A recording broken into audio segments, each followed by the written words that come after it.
Bismillahirrahmanirrahim. Assalamualaikum warahmatullahi wabarakatuh. Alhamdulillahi rabbil alamin. Wa bihi nasta'inu ala umuri dunya waddin. Wa sallallahu ala nabiyyina wa sayyidina Muhammadin wa ala alihi wa sahbihi ajma'in. Amma ba'd. Jamaah Masjid Agung rahimani wa rahimakumullah, dan juga segenap pendengar serta pemirsa yang dirahmati oleh Allah Azza wa Jalla. Kita akan melanjutkan serial etika bermedia sosial. Pada beberapa pertemuan yang lalu kita telah membahas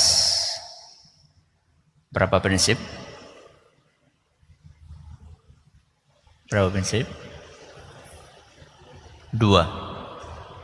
Yang pertama, prinsip niat dalam bermedsos. Yang kedua, prinsip ilmu. Prinsip ilmu dalam bermedsos. Hari ini kita akan membahas prinsip yang ketiga, yang tidak kalah penting dibandingkan prinsip-prinsip sebelumnya.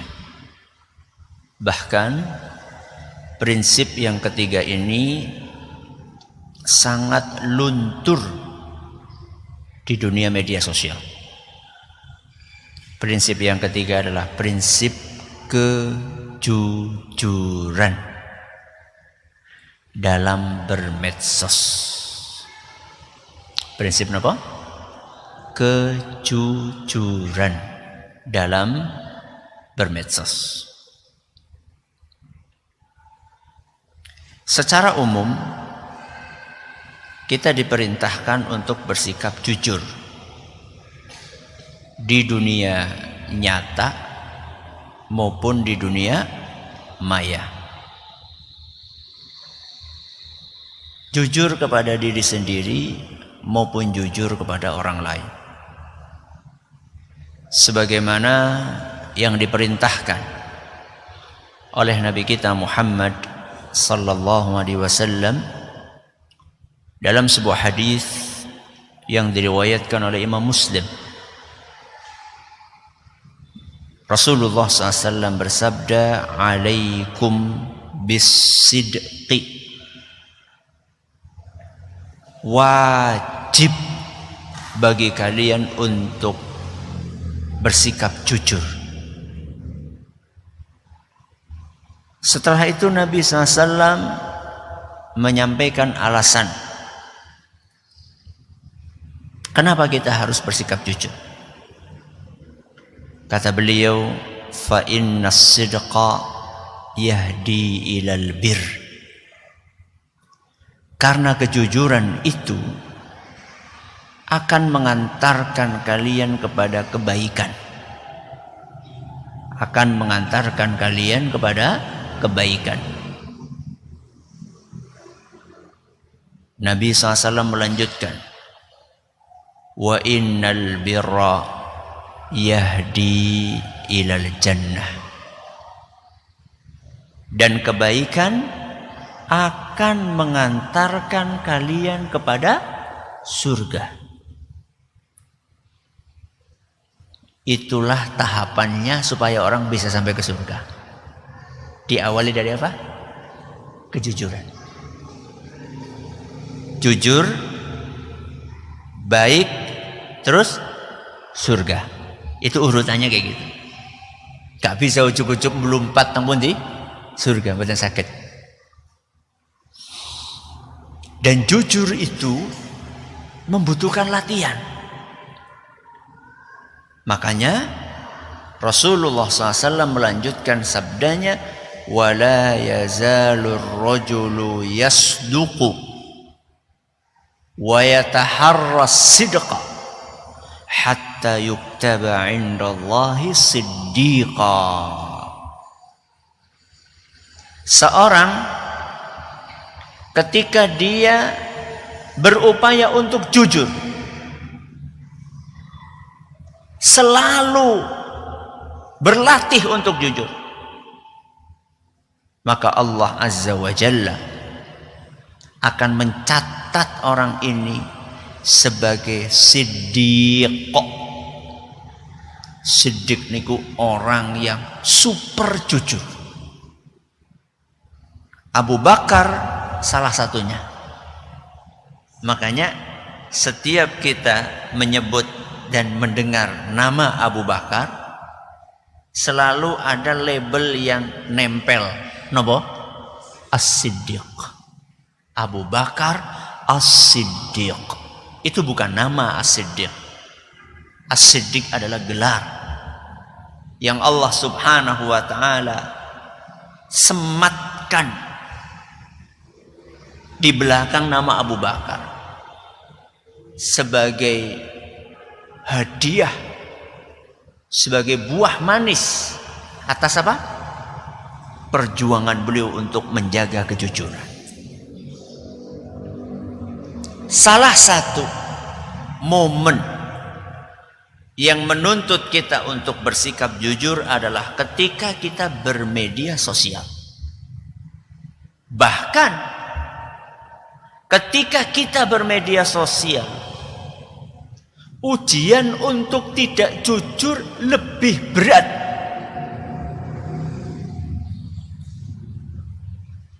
Godaan untuk tidak jujur lebih berat. Ujian untuk jujur lebih berat. Kenapa demikian? Karena di dunia nyata orang kenal kita. Tapi di dunia maya, betapa banyak orang-orang yang memiliki akun palsu. Dia pikir ketika dia bikin akun palsu itu, dia bebas untuk melakukan apapun, gak ketahuan. Pakai nama orang lain, pakai foto orang lain, pakai jenis kelamin orang lain. Priwe maksudnya? Anu lanang ngakune wadon. Anu wong lanang fotone foto wong wadon. Anu orang ganteng masang fotone wong ganteng. Anu orang ayu masang fotone wong ayu. Wong nek aku pasang fotone dhewek yo ora ana sing tertarik Ustaz, orang ganteng. Sing ngongkon masang foto sapa? Siapa yang nyuruh Anda pasang foto? Siapa? Gak ada yang nyuruh kita pasang foto di medsos. Ngapain pasang foto di sana? Emang kenapa Ustaz? Ya kalau pasang foto jenengan elek, nuwun sewu kok jenengan si A ora kepenak temen. Kalau si A masang foto, dia fotonya penampilannya jelek, emang orangnya jelek. Mau di apa namanya? Kan ada itu. Dibikin apa? Diedit. Nah. Mau diedit ya tetap bae elek, malah tambah elek. Ustaz gimana Ustaz? Saya pasang foto. Kalau foto asli saya, walaupun sudah diedit bagaimanapun tetap jelek. Nanti saya dihina Ustaz. Kalau saya ganteng pasang foto, nanti bisa kena ain Ustaz. Terus gimana? Lah yang nyuruh jenengan masang foto itu siapa? Tak ada yang nyuruh mengharuskan jenengan pasang foto. Salah satu perbuatan yang merusak prinsip kejujuran dalam bermedsos adalah membuat akun palsu. Ini adalah pintu untuk masuk kepada begitu banyak kebohongan dan kedustaan. Kenapa demikian? Karena ketika orang pakai akun palsu, dia merasa aman, merasa bebas. Dia pikir orang lain pada ndak tahu, akhirnya ngomong semaunya, posting semaunya, komen semaunya, nggak mikir lagi sudah. Dia bikin komen apapun, menyakitkan atau tidak menyakitkan, kasar atau tidak kasar, dia nggak peduli. Wong nama yang muncul di situ bukan nama dia. Tapi kalau dia pakai akun asli, nama asli, dia tahu kalau misalnya dia komentar yang jelek-jelek akan muncul namanya di situ, dia kan akan mikir-mikir. Wah, nanti kalau dibaca sama teman saya, kalau dibaca sama murid saya, kalau dibaca sama ustaz saya gimana? Itu salah satu manfaatnya kita pakai akun asli. Rem. Supaya kita nggak sembarangan. Tapi kalau orang sudah pakai akun palsu, godaan untuk melakukan hal-hal negatif itu besar banget. Dengan asumsi orang lain tidak tahu.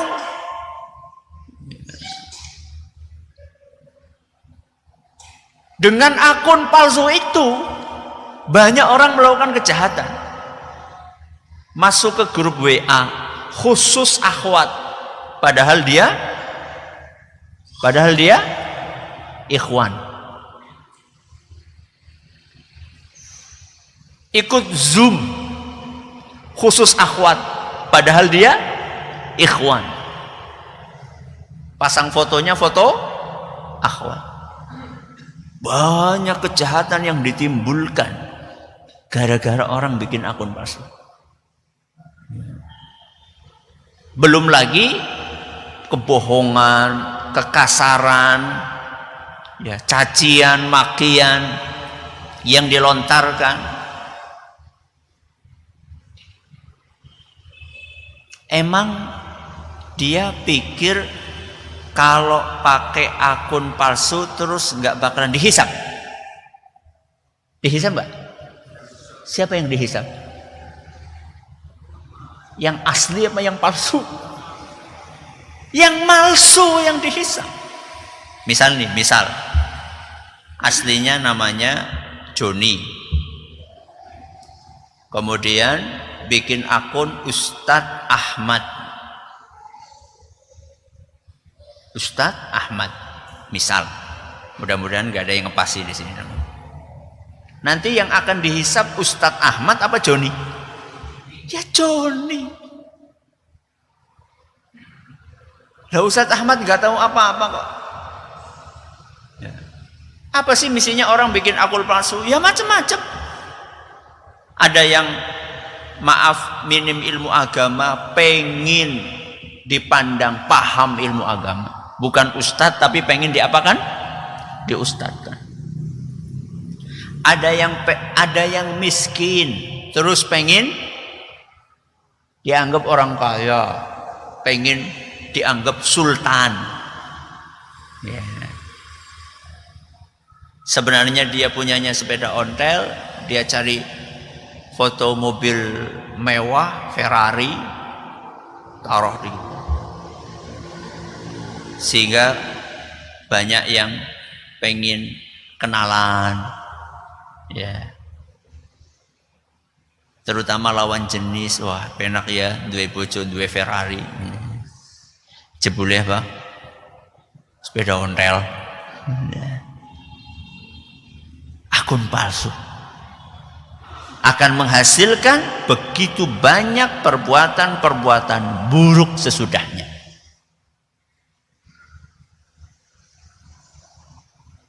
Apa cuma akun palsu saja Ustaz yang bertolak belakang dengan prinsip kejujuran di dalam bermedsos? Enggak, masih ada yang lain. Contoh misalnya dagang. Kenapa? Dagang. Bisnis online.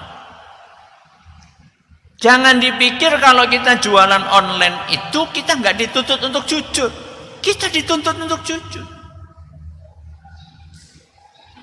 Jenengan jualan sepatu, ada cacatnya. Yang ditampilkan bagian yang tidak cacat. Ya. Sepatu kan banyak sisi, nggih. Ada samping, kanan, kiri, depan, belakang, bawah. Ya. Yang sebelah kiri sobek. Foto yang ditampilkan yang mana? Yang sebelah kanan. Bohong. Lah Ustaz, kalau misalnya yang ditampilkan itu yang sobek ya ora payu, ora apa-apa. Ustaz, kalau yang ditampilkan itu yang bagian ada cacatnya, nanti ya jadinya orang yang mau beli minta diskon Ustaz. Nanti duitnya sedikit. Enggak apa-apa, sedikit tapi berkah. Apa kata Nabi SAW dalam hadis yang diriwayatkan oleh Imam Muslim? Fa in sadaqa wa bayyana burika lahuma fi bai'ihima. Ketika penjual dan pembeli sama-sama jujur, sama-sama blak-blakan, menjelaskan apa adanya. Barang ini asli bilangnya asli, barang ini KW bilangnya apa? KW. Barang ini baru bilangnya baru, barang ini bekas bilangnya bekas. Mobil ini pernah tabrakan, ngomong pernah tabrakan, walaupun sudah diapakan? Diketok magic. Kalau pernah tabrakan, bilang tabrakan, cuman sudah diperbaiki. Dong, penampilan luarnya sama aja. Oh iya, tetap beda. Namanya mobil pernah tabrakan sama mobil nggak pernah tabrakan. Yang namanya mulus asli dengan mulus palsu beda. Kata Nabi SAW, seandainya penjual dan pembeli sama-sama jujur dan sama-sama belak-belakan menjelaskan apa adanya, burika lahuma fi bai'ihima. Allah akan berkahi. Allah akan limpahkan keberkahan kepada penjual dan pembelinya dalam jual beli mereka berdua. Pembelinya mendapatkan barang yang diberkahi oleh Allah, penjualnya mendapatkan uang yang diberkahi oleh Allah, walaupun mungkin nominalnya lebih sedikit. Tapi sebaliknya, kata Nabi SAW, wa in kadzaba wa katama, tapi seandainya penjualnya dan pembelinya sama-sama bohong, sama-sama menyembunyikan. Menyembunyikan apa biasanya? Kelebihan apa kekurangan? Kekurangan dong, kelebihan disembunyikan. Nek perlu ngelombo kelebihannya kok. Kalau dia sembunyikan kekurangan-kekurangannya, yang dibawakan cuma testimoni yang berhasil, sing mati ora digawakan. Wong anu testimoni mati yang ora payu. Ya kalau misalnya mati karena sebab lain yang gak usah dibawakan. Ya, terbukti di laboratorium mati karena obat tersebut, seperti yang kejadian di luar negeri. Ya. Membuat kecanduan obat, lama-lama overdosis, akhirnya mati. Gak dibawakan. Cuma dibawakan kelebihannya, menghilangkan rasa sakit dan seterusnya. Ya. Kalau seandainya pembeli maupun penjual mereka bohong atau menutup-nutupi kekurangan, muhiqat barakatu bai'ihim. Keberkahan jual belinya akan dimusnahkan oleh Allah Azza wa Jalla. Dapat duitnya banyak. Tapi habisnya juga cepat. Orang-orang yang hartanya nggak berkah, kelihatannya wah. Ya, kelihatannya wah. Beli mobil harganya 5 miliar. Hah? Cuma 5 miliar? Belum penjara. Ya. Gak diberkahi oleh Allah Azza wa Jalla ketika hasil penipuan. Ya. Akun palsu, tidak jujur dalam jual beli. Apalagi Ustaz yang bertolak belakang dengan prinsip kejujuran. Gampang menyebarkan berita hoax.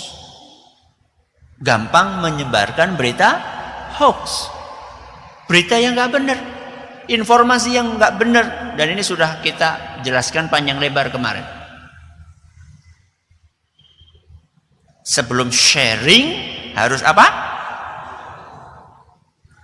Saring sebelum sharing. Gimana nyaringnya kemarin?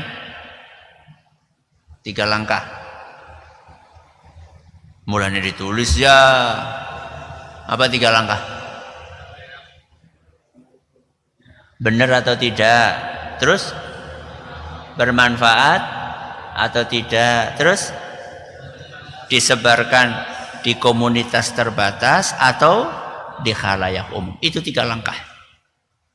Langkah menyaring sebelum menyering. Langkahnya 3. Sebagaimana yang dituturkan oleh Imam Ibnul Wazir rahimahullahu ta'ala. Pastikan benar atau tidak. Beritanya hoax atau tidak. Cuplikan kajiannya sesuai kitab dan sunnah atau tidak. Pastikan dulu. Setelah dipastikan benar, kalau ternyata nggak benar berarti sudah delete aja, nggak usah disimpan, memenuhi HP. Sudah jelas-jelas hoax, ngapain disimpan? Delete. Kalau ternyata benar, masih ada langkah yang kedua, nopo? Bermanfaat atau tidak? Yang benar ini kalau di-share bermanfaat atau tidak? Kalau ternyata bermanfaat, langkah berikutnya. Kalau ternyata tidak bermanfaat, nggak usah disebar. Baru langkah yang ketiga. Kalau kita pandang bermanfaat, layaknya, pantesnya ini di-share di komunitas terbatas atau untuk khalayak umum. Tidak setiap informasi yang kita dapatkan bisa disebar untuk umum. Ya, itu 3 langkahnya. Jadi siapapun yang masuk ke belantara media sosial atau ke dunia internet, maka dia harus punya prinsip kejujuran. Jangan sampai masuk neraka gara-gara medsos. Lucu kan? Tapi usahakan medsos ini bisa bantu kita kemana? Ke surga. Dengan apa? Dengan jujur. Ya. Kita mulai dari diri kita aja. Mulai dari diri kita. Habis ini yang punya akun-akun palsu, hapus. Ya, yang punya akun palsu, hapus. Kemudian yang dagang, yang nopo? Dagang. kemudian masih melakukan hal-hal tidak terpuji seperti yang tadi saya sampaikan, masang barang tapi nggak lengkap, menyebutkan spesifikasi barang tapi juga nggak lengkap, ada cacat, nggak ngomong. Imam Abu Hanifah kalau nggak salah, beliau bisnis kain.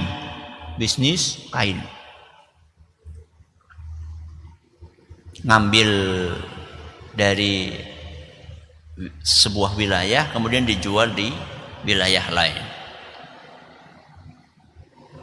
Suatu saat datang kain bergelondong-gelondong, banyak kain. Sudah dibayar, kemudian dikasih tahu sama penjual kainnya, wahai imam, ini ada yang cacat, kain ini ada yang cacat, ini cacatnya di sini. Dikasih tahu, oh iya terima kasih. Sudah, akhirnya qadarullah saat itu beliau ada urusan sehingga nggak bisa nunggui tokonya.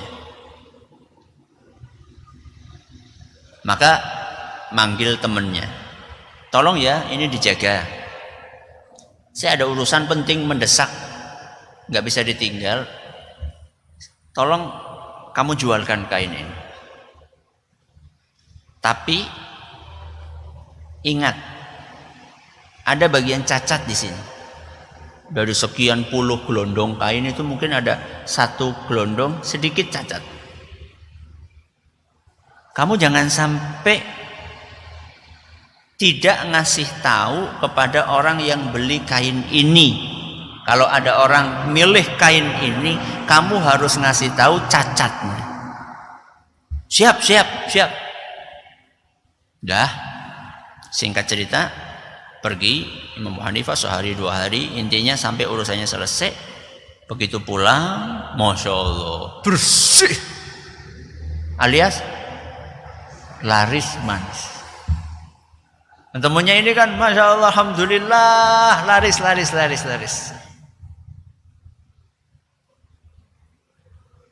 Yang pertama kali ditanyakan oleh beliau bukan duitnya pira, bukan.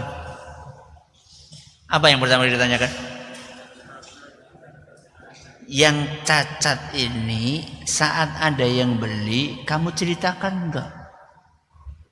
Apa kata temannya? Astagfirullah, lupa. La haula wala quwata illa billah. Langsung saat itu juga beliau keliling dari satu tempat ke tempat yang lainnya. Siapa yang beli kain cacat di toko saya? Tidak ada yang apa? Tidak ada yang ngaku. Mungkin ada tapi sudah apa? Sudah pergi. Apa yang beliau lakukan? Duit keuntungan itu semuanya disedekahkan. Semuanya. Bukan hanya yang apa? Bukan hanya duit harga kain yang cacat itu, bukan. Semua keuntungannya dia sedekahkan. Itu orang punya ilmu, punya takwa, jualan itu seperti itu.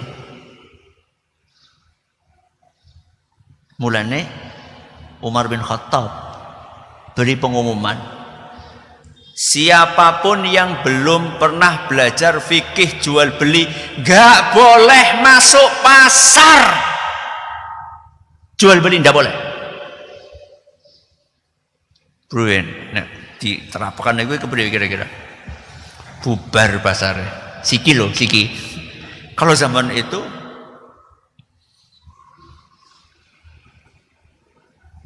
cari rezeki dengan cara yang halal. Mudah-mudahan apa yang kita pelajari bermanfaat buat kita semuanya. Kita akan lanjutkan insyaallah pada pertemuan berikutnya kalau Allah menghendaki demikian.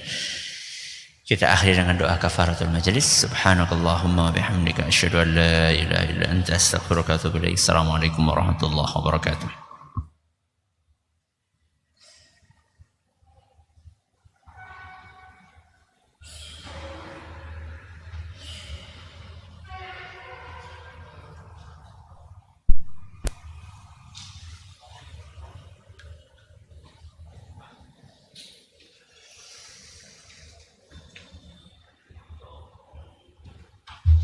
Ganjar keton, Pak.